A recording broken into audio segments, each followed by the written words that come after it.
my rental car for the 2 weeks that I'm here. It's a 2015 Nissan Altima.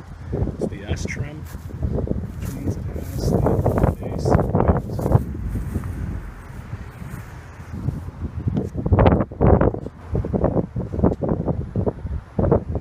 It doesn't have all the bells and whistles, obviously, but for a rental, it is pretty nicely equipped. But then again, a lot of manufacturers nowadays are equipping even their base model cars with a lot of nice features as standard.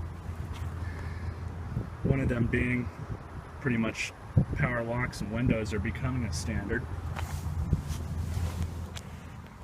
as well as a rear backup camera, which this car is equipped with. You can't get these with manual transmissions anymore, they only come with CVTs. This one has push button start. Just put your foot on the brake. Key fob's in my pocket. Press the button.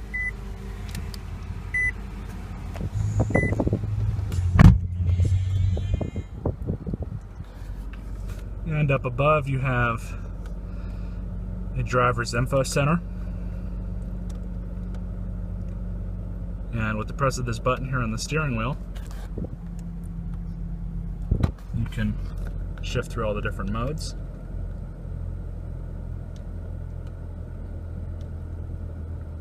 According to the fuel meter on the car, it's getting about 33 to the gallon and some change. Which I believe it. These cars are, I think, supposed to get 36 or 38 highway, and somewhere in the high 20s in the city. You also have a water temperature gas gauge, of course, which is kind of interesting how they did that, because that's how Mercedes used to do theirs, and I think they still do theirs like that, with increments. All the way on the right it says 1, then the middle it says half, and then all the way to the left it says 0, obviously.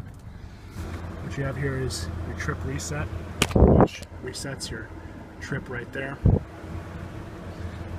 And you have your dimmer switch here, which adjusts your brightness for that screen as well as the rest of the dash cluster.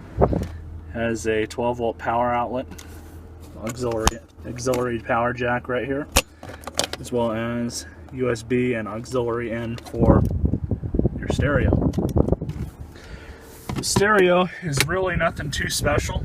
However, it does have working XM, which for rental cars is really nice. It's not really something that you come across too much. But it's got an AM FM radio, of course, XM, which is Sirius now, media, and your display, which you can turn off or on. It's got CD, which again, that's one thing that a lot of manufacturers are really kind of shying away from nowadays, so it's kind of amazing to me that this car even has a CD player in it to begin with. So you can category apps, which I guess you have to connect your phone for that. And you have to get a Nissan Connect app, which I haven't messed with, I'll be honest with that. But if you care to look that up, go for it. All your AC controls, which are nicely laid out right here. Nothing's in the way of the shifter. The ergonomics of this car, they really did a good job with. 2 cup holders here, as well as one there in that map pocket, one there in this map pocket. And your power mirror controls are right here. Steering wheel mounted audio and radio controls, as well as cruise control, and it does have Bluetooth built in. That's another thing that a lot of manufacturers are coming out as standard. These seats are really comfortable. I really like these seats. I actually had a Hyundai Sonata before this car, and I just turned it back in a few days ago because a few of the maintenance lights turned on, and I didn't make a video on it because I already have a video up of a Hyundai Sonata I reviewed 4 years ago, and they really haven't changed much. But this car is a lot better than that Hyundai was. The Hyundai was the same year, it was a 2015 or a 2014, I can't remember. But the first thing that I noticed was these seats in this car are so much more comfortable, they're so much more plush. This car corners and handles a lot better than that Hyundai did. The CVT, it's not bad. It's not like the original CVTs they first started putting in these Altimas, where they really just wind out They don't shift or shift. It simulates the gears, but it's not at the same position every time, meaning it varies the gear ratios depending on how you're driving. So you have D, which is just for normal, and you have Sport, which holds out the gears a little bit higher before it shifts.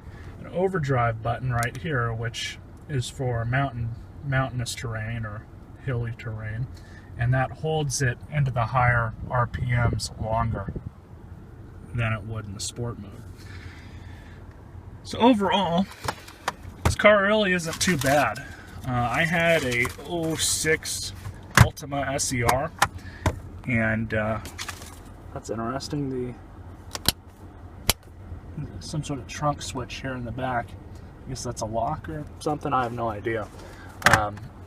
But I had a 06 Altima SER, and the build quality in this 2015 is so much better than that one was.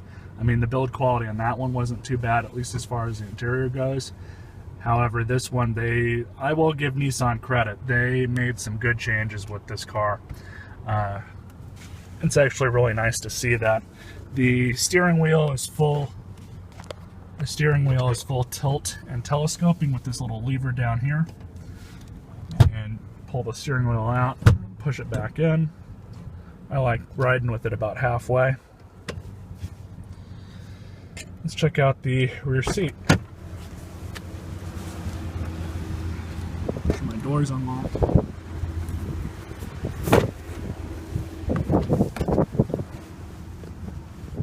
Now, I'm about 6'1". As you guys can see, my head touches the ceiling. So, if you're about 5'10", 5'11", you're probably not going to have too much of an issue, but I am taller than most, so it's pretty standard. I will say, however, these seats are just as comfy, if not more comfortable, than the front seats. So that's not too bad. You also have a middle armrest, which has 2 cup holders in it. And you have 2 smaller cup holders in each of the doors. Nothing up here. 2 map pockets here in the back of the seats. Nothing really that isn't too standard. 2 large speakers in the back, and the seats do fold down.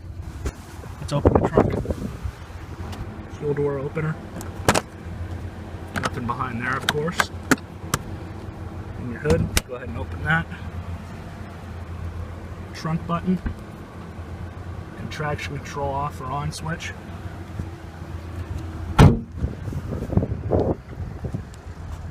Let's see, did they give us a full-size spare? I highly doubt it. Tire change kit. And a donut.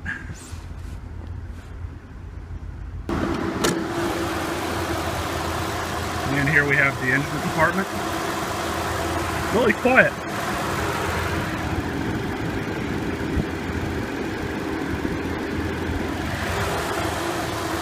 Nissan's been using this motor for quite a while now, probably over 10 years now.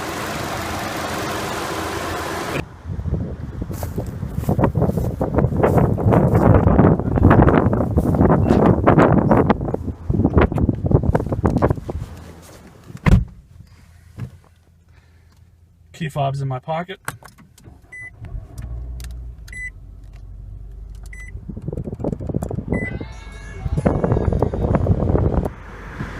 One of the first things that I noticed about it, like I said earlier, was just how comfortable these seats are. It's really comfortable.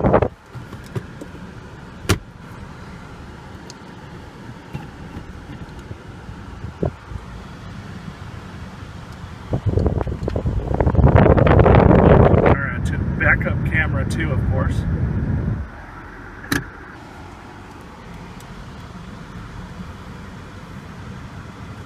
Turn that down a little bit so you guys can hear how quiet this thing is.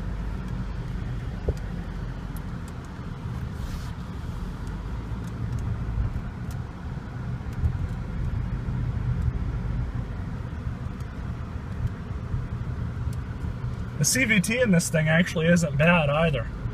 I've never really been much of a fan of CVTs. However, it seems like a lot of these newer ones, these newer versions that they're coming out with, are a lot better than how they were. This car is very peppy. The CVT handles the power, what power it has, perfectly. I haven't really had an issue with it. Alright guys, so I figured I'll get you a 0 to 60 on this car. I apologize for it being during the night, but this is the Altima. Throw her down into drive sport mode. 3, 2, 1.